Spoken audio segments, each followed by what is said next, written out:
사랑하는 주님의 제자들 여러분, 오늘 2025년 23번째 주일이자 성령 강림 주일을 맞아 여러분 모두에게 예수 그리스도 안에 있는 충만한 은혜와 축복이 가득하시기를 기도합니다.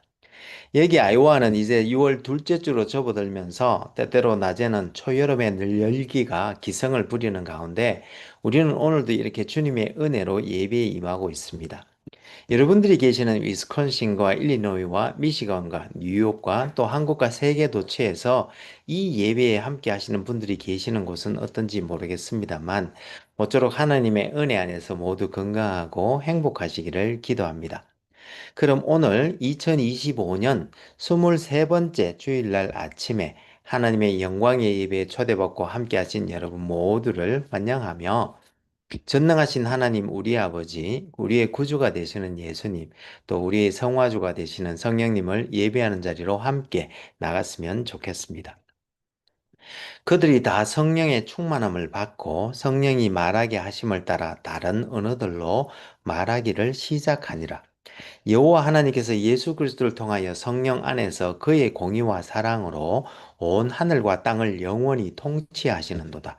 하늘의 천군들과 온 땅의 인생들아 하나님 아버지를 찬송할지로다. 우리가 그를 힘입어 살며 기동하며 존재하기 때문임이니라. 같이 기도하심으로 주님 은혜의 보좌 앞으로 나가시겠습니다.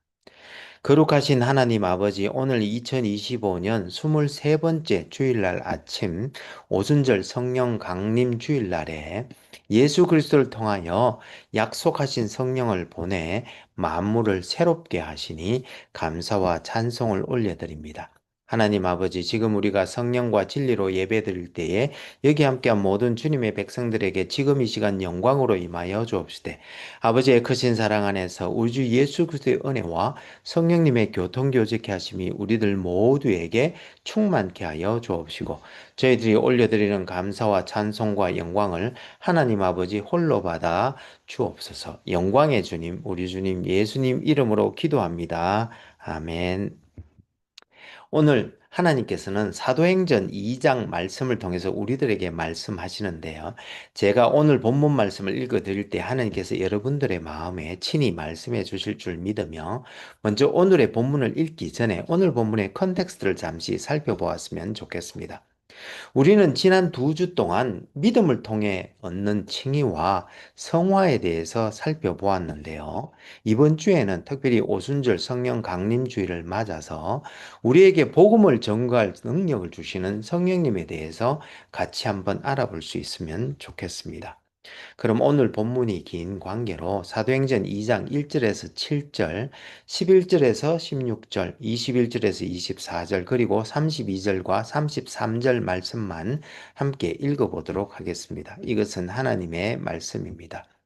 오순절 날이 이미 이름에 그들이 다 같이 한 곳에 모였더니 호련히 하늘로부터 급하고 강한 바람 같은 소리가 있어 그들이 앉은 온 집에 가득하며 마치 불의 혀처럼 갈라지는 것들이 그들에게 보여 각 사람 위에 하나씩 임하여 있더니 그들이 다 성령의 충만함을 받고 성령이 말하게 하심을 따라 다른 언어들로 말하기를 시작하니라. 그때에 경건한 유대인들이 천하 각국으로부터 와서 예루살렘에 머물러 있더니 이 소리가 나매 큰 무리가 모여 각각 자기의 방언으로 제자들이 말하는 것을 듣고 소동하여 다 놀라 신기하게 여겨 이르되 보라, 이 말하는 사람들이 다 갈릴리 사람이 아니냐. 그런데 우리가 다 우리의 각 언어로 하나님의 큰 일을 말함을 듣는도다 하고 다 놀라며 당황하여 서로 이르되 이 어찌된 일이냐 하며 또 어떤 이들은 조롱하여 이르되 그들이 세술에 취하였다 하더라. 베드로가 11 사도와 함께 서서 소리를 높여 이르되 유대인들과 예루살렘에 사는 모든 사람들아 이 일을 너희로 알게 할 것이니 내 말에 귀를 기울이라. 때가 제3시이니 너희 생각과 같이 이 사람들이 취한 것이 아니라 이는 곧 선지자 요엘을 통하여 말씀하신 것이니 누구든지 주의 이름을 부르는 자는 구원을 받으리라 하였느니라. 이스라엘 사람들아 이 말을 들으라. 너희도 아는 바와 같이 하나님께서 나사렛 예수로 큰 권능과 기사와 표적을 너희 가운데서 베푸사 너희 앞에서 그를 정은하셨느니라. 그가 하나님께서 정하신 뜻과 미리 아신 대로 내준 바 되었거늘 너희가 법 없는 자들의 손을 빌려 못 박아 죽였으나 하나님께서 그를 사망의 고통에서 풀어 살리셨으니 이는 그가 사망에 매여 있을 수 없었음이라. 이 예수를 하나님이 살리신지라 우리가 다 이 일의 증인이로다. 하나님이 오른손으로 예수를 높이심에 그가 약속하신 성령을 아버지께 받아서 너희가 보고 듣는 이것을 부어 주셨느니라. 이것은 하나님의 말씀입니다. 다 같이 감사합니다. 하나님. 잠시 기도하시겠습니다. 주님, 지금 이 시간 하나님의 말씀을 듣기를 원합니다. 하늘의 지혜와 진리의 말씀을 들을 때에 성령의 조명하심으로 우리의 마음을 여시고 말씀을 깨닫게 하여 주옵시되 주님의 생명의 말씀에 순종하는 은혜를 다하여 주옵소서. 성령을 보내주신 우리 주님 예수님 이름으로 기도합니다. 아멘, 아멘. 오늘 2025년 23번째 주일날 아침 오순절 성령 강림 주일에 여기 함께 하신 모든 분들에게 우리 주 예수 그리스도의 은혜와 우리 아버지 하나님의 크신 사랑과 또 성령님의 교통 교제케 하심과 능력 부어 주심이 충만하시기를 기도합니다. 20세기 신학계에 가장 큰 영향을 미쳤던 칼 바르트와 역시 20세기 교회 부흥운동의 거장이었던 부흥사 빌리 그레함이 스위스에서 같이 휴가를 보낸 일이 있었는데 그때 빌리 그레함은 칼 바르트에게 신학에서 가장 강조해야 할 것이 무엇이라고 생각하십니까? 라고 물었는데 이때 칼 바르트는 조금도 망설이지 않고 성령 교리입니다. 라고 대답했다고 합니다. 또 교황 요한이 임종을 얼마 앞두지 않고 있을 때 누가 오늘날 우리 교회에서 제일 중요한 것이 무엇입니까? 라고 묻자 교황 요한은 성령입니다. 라고 대답했다고 합니다. 자동차에도 보면 모든 부품들이 다 중요한 역할을 하지만 그 중에서 배터리 또한 실은 아주 중요한 역할을 하는데 배터리는 시동이 걸리게 하고 클렉션을 울리게 해주며 헤드라이트를 켜주고 라디오도 듣게 해줍니다. 그래서 배터리에 이상이 생기면 차는 정말 옴짝달싹을 못하게 되는데 교회에서의 성령의 역할도 이 배터리와 유사한 면이 있는 것 같습니다.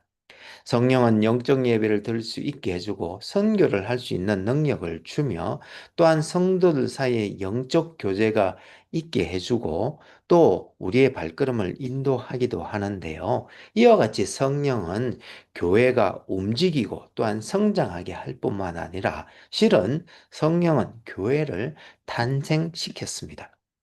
오늘 본문 사도행전 2장에서는 이와 같이 성령이 강림하여 교회가 탄생한 이야기가 나오는데 같이 살펴보면서 은혜 나누는 시간이 되기를 소망합니다.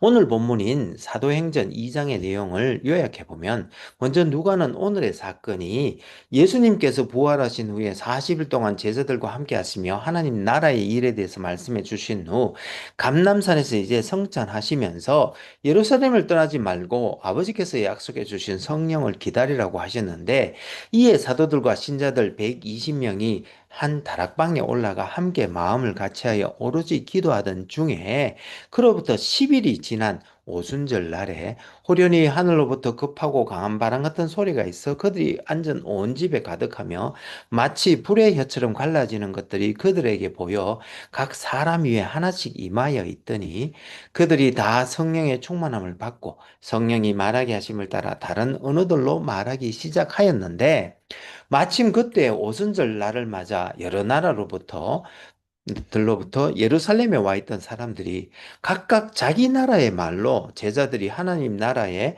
큰 일을 말하는 것을 듣고 어찌된 일이냐며 놀라고 당황하기도 하면서 그들이 술에 취하였다고 조롱하는지라 이에 베드로가 소리를 높여 그들이 술 취한 것이 아니라 이는 선지자 요엘을 통하여 예언된 성령의 강림 사건이라고 하면서 나사렛 예수가 메시아로 이 땅에 오셔서 큰 권능과 기사와 표적을 베푸시고 그가 메시아 되심을 증거하였음에도 불구하고 이스라엘 백성들이 그를 십자가에 못 박아 죽였지만 그러나 하나님께서는 그를 다시 살리시고 하늘에 올리셔서 하나님 우편 보좌에 앉게 하셨고, 이에 예수님께서 약속하신 성령을 아버지께 받아서 오늘 이처럼 믿는 자들에게 부어 주셨는 바 주의 이름을 부르는 사람들은 모두 구원을 얻을 것이라고 하며 복음을 선포하였습니다.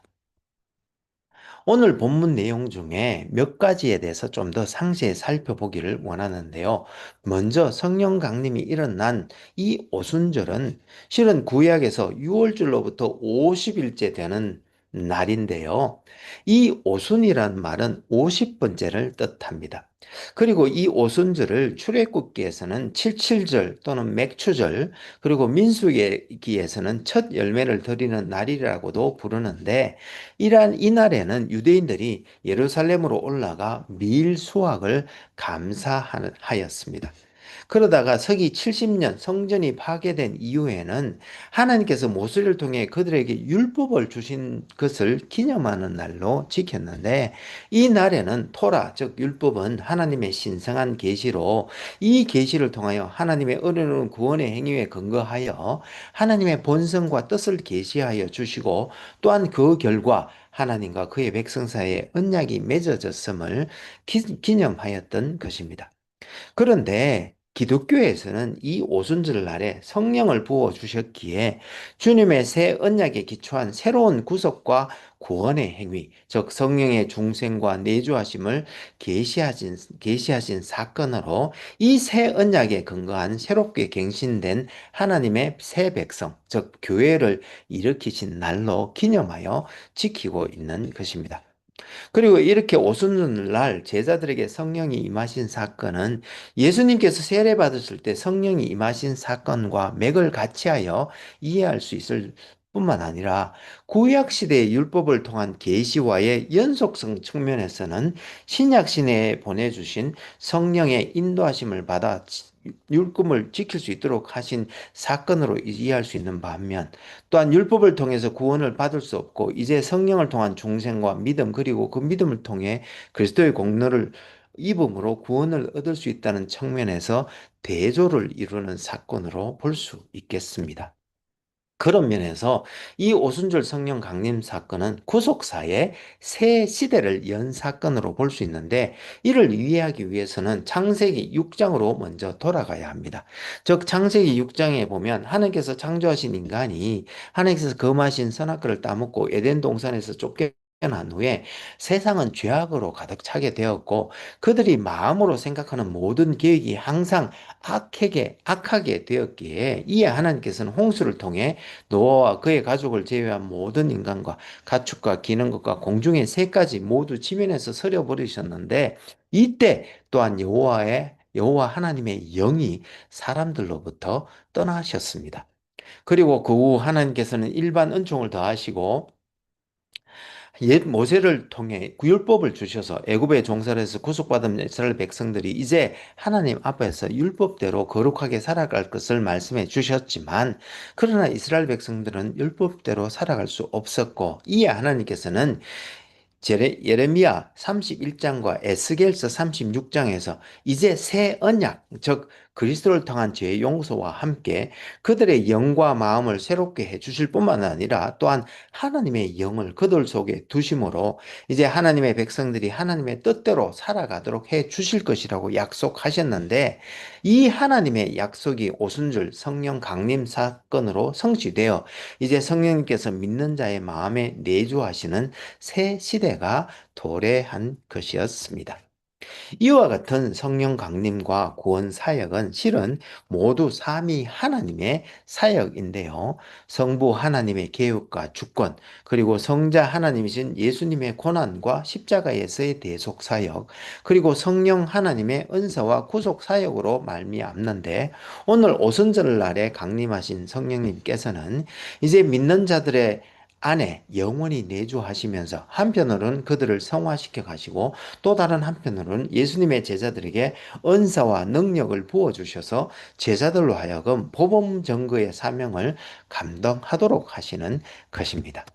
그런 의미에서 오순절 성령 강림 시 일어난 여러 현상들에는 각각 신학적 의미가 있는데요. 먼저 성령이 강림하실 때 다락방 안에서 일어난 강한 바람 소리는 실은 성령을 지칭하는 단어인 히브리어 루아흐나 헬라어 포뉴마가 바람을 뜻하기도 하기에 성경에서 바람은 주로 성령의 임재를 상징하였습니다. 따라서 하늘로부터 강한 바람 소리가 있었다는 말은 결국 성령의 청각적 임재를 표현하는 것으로 볼 수 있겠습니다. 그리고 다음으로 성경에서 불은 출애굽 19장 18절 시민의 산에서 불 가운데 임하신 하나님의 임재와 같이 주로 하나님의 임재를 상징하는 바, 특히 오늘 본문에서 마치 불의 혀처럼 갈라지는 것들이 각 사람 위에 하나씩 임하여 있었다는 말씀은 이제 성령님께서 강림하셔서 각각의 믿는 사람 안에 내주하시게 된 것을 시각적으로 표현하는 것으로 이 둘을 통하여 이제 새로운 성령 시대, 곧 교회 시대가 열렸음을 드러내고자 했던 것입니다. 그리고 또한 이렇게 오순절날 성령이 그들 위에 강림하셔서 성령의 충만함을 받은 이들이 각각 다른 언어로 말하기 시작하였는데, 이 다른 언어로 말하기 시작한 현상에는 또 다음과 같은 신학적 의미가 내포되어 있습니다. 즉 창세기 11장의 바벨탑 사건에서 보면 하나님께서 노아와 그의 가족들을 홍수 가운데 구하셔서 새롭게 경건한 백성들로 온 땅을 채우려 하셨지만, 이들 또한 몇 세대가 지나자 하나님께서 생육하고 번성하여 땅에 가득하여 충만하라고 하신 문화명령을 거슬러 벽돌로 답을 건설하여 그 탑 꼭대기가 하늘에 닿게 하여 자기 이름을 온 세상에 내고 지면에 흩어짐을 면하려 하였습니다. 이에 하나님께서는 그들의 언어를 혼잡케 하셔서 서로 알아듣지 못하게 하심으로 탑 건설을 그치게 하신 후에 온 땅에 흩으셨는데, 이제 오순절 성령 강림으로 말미암는 새 시대가 도래하였는 바, 이 새 시대가 완성될 마지막 날에는 이렇게 혼잡하게 된 언어로 말미암아 서로 교통하지 못하게 된 것이 이제 치유되어서 온 인종과 민족과 언어가 서로 통하게 될 것이라는 것을 보여주는 것입니다.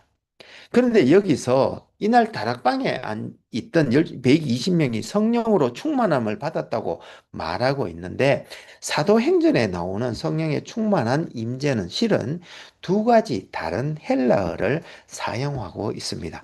즉 오늘 본문 사도행전 2장 4절에 나온 성령 충만처럼 충만케 하다라는 헬라어 핀플레미 동사가 쓰인 구절들이 있는데요. 이 동사는 오늘 본문 사도행전 2장 오순절 성령 강림 사건에서 성령으로 충만함을 받은 사람들이 각 나라 언어로 하나님의 큰 일을 전가하였던 사건이나, 사도행전 4장에서 베드로가 성령으로 충만하여 공회 앞에서 담대히 복음을 전가한 사건 등에 의해서 볼 수 있듯이, 주로 제자들이 갑작스럽게 성령으로 충만하여져서 성령의 능력을 힘입어 사람들 앞에서 담대하게 복음을 선포하거나 혹은 기적적으로 병을 고치는 치유 사역을 행하였을 때 주로 사용되었습니다.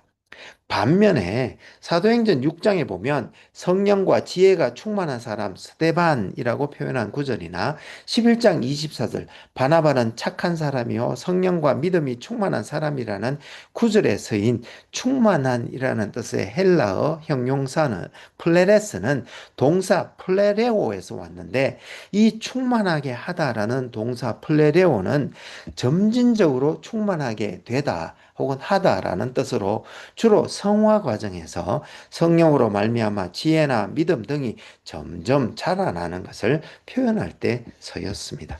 따라서 오늘 본문의 성령 충만은 성령의 능력을 힘입어 말씀을 증거하거나 성령의 권능을 힘입어 이적을 베푸는 그런 돌발적인 성령 충만을 말하고 있는데, 그런데 이러한 성령 충만은 우리가 일으킬 수 없다는 것을 알아야 합니다. 무슨 말인가 하면, 예수님께서 성령을 보내주실 때까지 기다리라고 명하셨을 때 예수님의 제자들이 더불어 마음을 같이하여 오로지 기도에 힘썼고, 그런 가운데 성령님이 그들 위에 강림하셨지만, 그렇다고 해서 그들이 기도하였기에 성령이 강림하셔서 그들을 충만하게 했다고는 볼 수 없습니다. 왜냐하면 사도행전 2장에 나오는 성령의 강림은 하나님께서 그의 주권과 구속사적인 계획 안에서 성령을 보내주신 사건이지, 사람이 노력하거나 기도하여 성령이 강림하신 것이 아니기 때문입니다. 즉 성령은 교회가 의존해야 할 그런 분이지, 교회가 그의 강림을 조절할 수는 없음을 우리는 분명히 알아야 하며, 다만 우리는 성령님께서 임하셔서 복음 전거 사역에 우리를 온전히 쓰실 수 있도록 늘 기도하면서 겸손과 온유로 옷 입고 언제든 주께서 쓰실 수 있도록 예비하여야 할 줄로 믿는 것입니다.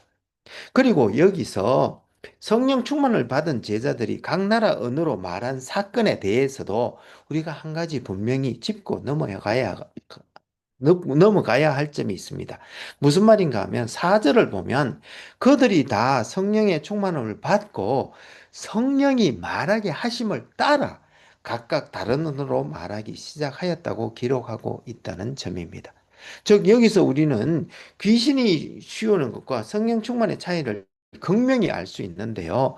일반적으로 귀신에 씌웠을 때는 귀신이 그 사람의 인격 위에 오버레이하여서 사람의 인격이 아예 무시되는 반면에, 성령의 충만은 사람이 인격적으로 순종한 것을 기대하시는 바, 오늘 본문처럼 성령 충만을 받은 사람들이 성령의 말하게 하심을 따라, 즉 순종하여 각각 다른 언어로 말하였다는 것을 우리는 기억해야 합니다. 이와 같이 성령의 권능이 나타나든 일시적이고 돌발적인 성령의 충만이든 혹은 성화가 되어가는 과정에서 일어나는 점진적인 성령의 충만이든, 두 경우 모두 성령님은 우리 안에 거하시면서 우리 각자를 인격적으로 대하면서 우리가 순종의 경단을 할 때까지 기다리시면서 마침내 우리의 순종을 통해서 역사하신다는 것을 알 수 있는 것입니다. 따라서 사랑하는 여러분, 오늘 오순절 성령 강림으로 도래한 이 새 시대에는 이제 성령님께서 하나님의 백성들 안에 내주하시면서 우리들의 성화를 이루어 가실 뿐만 아니라 또한 그의 능력을 부어 주셔서 우리로 복음 전거 사역을 감당하게 하시는데, 그러나 이런 성령의 내주와 성령의 충만함을 통한 성령의 능력의 나타남은 박영돈 교수가 그의 책 성령 충만 실패한 사람들을 위한 은혜에서, 성령의 충만은 하나님의 주권에 속한 것이지만 그러나 성령의 인도하심에 순종하는 것은 인간의 책임이라고 말했던 것처럼, 결국 우리가 그의 인도하심에 순종함을 전제로 하고 있는 바, 우리는 늘 기도함으로 겸손과 온유를 옷 입고 언제든 성령의 인도하심에 순종할 수 있는 그런 마음으로 살아가야 할 줄로 믿습니다. 그러므로 기도하기는 올 한 해 우리들 모두가 하나님의 계획과 주권 아래 보내주신 예수 그리스도의 구속의 은혜 안에 있는 성령의 내주하심과 충만하심을 따라 그의 인도하심에 순종함으로 내적으로는 성화를 이루어가고 또 외적으로는 복음을 선포하는 우리 모두가 될 수 있기를 소망합니다. 그럼 같이 기도하시면 좋겠습니다. 신실하시고 감사하신 하나님 아버지, 오늘 2025년 성령 강림절인 23번째 주일을 맞아 하나님의 사랑 안에서 우리 주 예수 그리스도 안에 있는 그 모든 은혜로 말미암아 성령을 보내주셔서 우리를 구원해 주시고 또 성령의 권능으로 하나님의 복음 전거 사역에 참여하게 하시니 감사와 찬송을 올려드립니다. 주님, 십자가 밑에 엎드려 간절히 기도하옵기는 올 한 해 여기 있는 우리들 모두가 하나님의 사랑과 예수 그리스도의 구속의 은혜 안에서 성령의 내주하심과 충만하심을 받아 인도하심에 순종함으로 성화와 복음 증거의 삶을 살아가는 우리들 모두가 될 수 있도록 도와주옵소서. 우리에게 성령을 보내주신 우리 주님 예수님 이름으로 기도합니다. 아멘. 이제는 우리 주 예수 그리스도의 은혜가 매일매일 우리를 새롭게 하며 우리 여호와 하나님의 크신 사랑이 우리로 하여금 형제자매와 이웃을 품고 사랑으로 섬기게 하되, 성령님의 권능 주심과 교통 교제케 하심을 통하여 선한 일에 더욱 열심을 낼 때에 우리가 다음에 다시 만나는 그날까지 우리들 모두가 기도하는 가운데 하나님의 사랑 안에서 예수 그리스도의 은혜로 말미암은 성령의 충만하심을 받아 인도하심에 순종함으로 더욱 거룩한 삶을 살며 또한 하나님의 선교에 성령의 능력으로 동참하는 우리들 모두가 될 수 있기를 간절히 축원하옵나이다. 아멘, 아멘. 감사합니다, 여러분. 오늘 2025년 23번째 줄 성령 강림 주일날 아침에 우리 주 예수 그리스도의 은혜와 하나님 아버지의 크신 사랑과 성령님의 교통 교제케 하심이 차고 넘치는 복된 한 주가 되시기를 기도합니다. 혹 여러분들 중에 다음 세대를 세우고자 하는 저희 한울교회의 비전에 성원해 주시기를 원하시는 분은 젤러 계정 info@churchbeyondborders.com으로 후원해 주시거나 혹은 책을 보내실 분은 철치 비욘드 보더스 앞으로 책을 쓰셔서 교회 주소 4122 폴스 스트리트 디모인 아이오와 50313로 보내주시면 감사하겠습니다. 그럼 다음 주에 다시 은혜로 만나 뵙겠습니다. 사랑합니다. 감사합니다. 축복합니다. 바이.